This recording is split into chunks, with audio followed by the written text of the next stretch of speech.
Mes chers collègues, c'est un amendement qui, pour nous, a beaucoup d'importance, car il concerne la demande de mesurer par un rapport l'impact budgétaire du surcoût des opérations extérieures, des OPEX, dans le budget de la défense. Car permettez-moi l'expression, à l'heure qu'il est, vous me permettrez cette familiarité, c'est un peu le tour de bonneteau fondateur de votre budget qui nous pose un problème, car il intègre le coût des opérations extérieures, en ne faisant plus appel à la solidarité interministérielle. Et nous en avons débattu à l'occasion dans les commissions. Vous êtes de bonne foi dans l'incapacité de juger combien coûteraient ces opérations extérieures.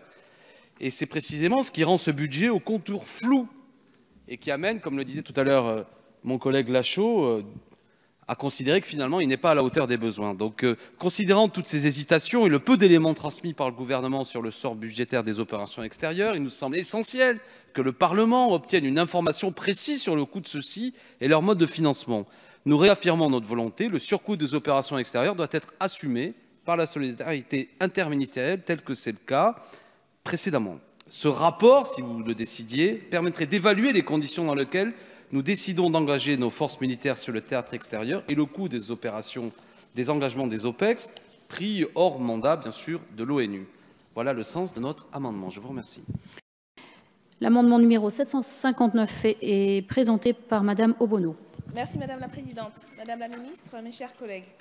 Cet amendement vise à établir un rapport sur l'impact budgétaire qu'implique le recours à des prestataires privés en matière de sécurité des emprises militaires. Considérant le rapport de messieurs Ménard et Violet de février 2012, qui appelait sans équivoque à soutenir l'activité des sociétés militaires privées, il nous paraît nécessaire d'effectuer un bilan de cette décision 5 ans après, et ce particulièrement en matière des emprises militaires et des navires de commerce. En effet, le président du syndicat national des entreprises de sécurité se réjouit que, je cite, « toutes les casernes, à l'instar de l'école militaire, soient gardées par des sociétés de sécurité privées ». De plus, d'après le ministère de la Défense, 30% des navires de commerce embarquent des équipes armées de SMP-ESSD, faute de protection étatique suffisante. Quel est le coût réel de cette décision? Ne serait-il pas moins onéreux de simplement augmenter le budget de la Défense pour permettre l'embauche de personnel manquant? Il nous semble que ce rapport est donc urgent et nécessaire pour que la représentation nationale soit en mesure de répondre à ces questions et d'y apporter les réponses nécessaires. Merci. Merci Madame la députée. Nous l'avons dit, la France, c'est le deuxième territoire maritime au monde et peut-être bientôt le premier.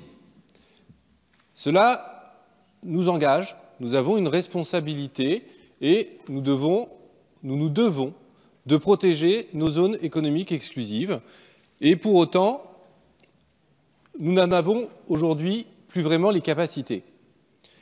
Donc c'est pour ça que cet amendement vise à établir un rapport d'information sur les coûts engendrés par le retard pris par le programme Batsimar, parce que aujourd'hui nous n'avons plus assez de patrouilleurs, d'avisos disponibles et leur obsolescence grandissante rend la protection de nos zones économiques exclusives impensable et impossible.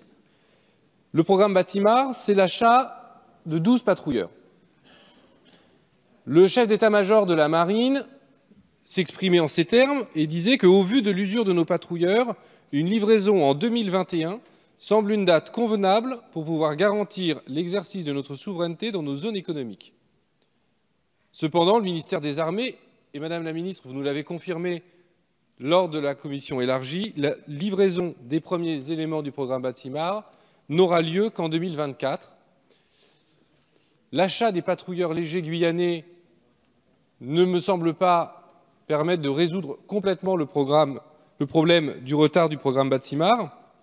Et donc ce rapport devrait pouvoir donner au Parlement une vision exhaustive des raisons du retard, mais également des conséquences que cela va avoir, car qu'allons-nous faire entre 2021 et 2024 pour assurer la protection de nos zones économiques exclusives? L'amendement numéro 764 est présenté par Monsieur Lachaud. Bien, c'est le dernier, mais c'est néanmoins important, donc nous y passerons le temps nécessaire, parce que cet amendement vise à établir un rapport d'information sur le coût éventuel d'une industrie publique de fabrication de l'armement léger du soldat. Alors que la commande de matériel provenant de pays étrangers place l'armée française dans une situation de dépendance à l'égard de puissances étrangères pour la fourniture de cet armement, la question demeure posée de la pertinence de l'abandon de ces capacités de production, tant du point de vue de la souveraineté que de l'opportunité économique et de la rigueur budgétaire. Le précédent ministre de la Défense avait lui-même posé cette question. L'exemple des munitions de petit calibre est à cet égard particulièrement probant. Début 2000, la France perdit en effet une de ses capacités industrielles majeures avec la fermeture du site de Giat Industrie au Mans, qui produisait des munitions de petit calibre. Pour s'approvisionner, les forces françaises durent alors se tourner vers l'étranger, ce qui représenta un coût important pour une qualité souvent inférieure et des problèmes d'adaptation. Le ministre de la Défense a d'ailleurs pris acte de ce problème en s'exprimant en mars 2017 en faveur du retour d'une industrie française des munitions de petit calibre. Ce rapport examinera donc la possibilité de développer une industrie nationale de production de cet armement léger qui inclurait, en plus des munitions, la fabrication des armes de service, aujourd'hui fournies par des entreprises allemandes et norvégiennes. Il proposera notamment plusieurs scénarios budgétaires et une comparaison des mises en œuvre possibles par un ou plusieurs organismes publics. Merci, monsieur le député. Monsieur le rapporteur au fond, pour votre avis. Merci. Oui, monsieur le député, ayant bien suivi, je crois qu'il s'agit d'une demande de rapport. Donc, simplement vous rappeler qu'il s'agit pour nous de soutenir les industries de demain au travers des nouvelles technologies, chantiers navals, missiles de dissuasion. Nous les soutenons au travers de ce PLF 2018. Ce qui est d'actualité, c'est la consolidation industrielle européenne. Dès lors, avis défavorable par rapport à votre amendement. Je vous remercie. Madame la ministre, pour votre avis sur cet amendement. Madame la présidente, monsieur le député, j'entends bien qu'à travers l'aspect formel de votre amendement, c'est-à-dire la mise à disposition d'un nouveau rapport, la question de fond, c'est de savoir quelles sont les conditions de réussite de la réacclimatation d'une filière en matière de petites munitions. Bien. Mon prédécesseur avait évoqué avec la représentation nationale cette idée et nous allons en analyser toutes les conséquences puisque évidemment tout ceci doit être examiné notamment à l'aune du coût de la recréation d'une filière dans ce domaine-là, sachant qu'il existe des moyens d'approvisionnement actuels. Donc je ne préjuge pas de la réponse qui sera finalement apportée à cette question, mais nous y travaillons. Je vous remercie. Je déduis un avis défavorable sur cet amendement. Madame la ministre, oui. Monsieur Lachaud oui, bon, monsieur Lachaud et puis madame Mauborne, si vous voulez, juste après. Merci, madame la présidente. Moi, je voudrais dire au rapporteur que nous parlons armement léger, équipement du soldat, vous me répondez missiles balistiques. Ça dénote bien un problème que nous avons. Hein. C'est toujours l'armement du soldat qui subit de plein fouet les choix qui sont faits.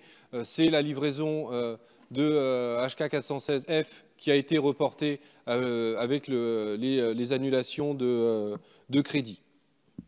Madame la ministre, je vous remercie de votre réponse. Vous avez très bien compris le sens de notre amendement, qui était un amendement d'appel. En conséquence de quoi, nous serons très vigilants sur ce que vous venez de nous annoncer, qui est quelque chose de très satisfaisant. Et donc, nous espérons avoir un retour de votre part très rapidement sur ces éléments, et en conséquence de quoi, nous retirons notre amendement. Je vous remercie. Donc, cet amendement est retiré.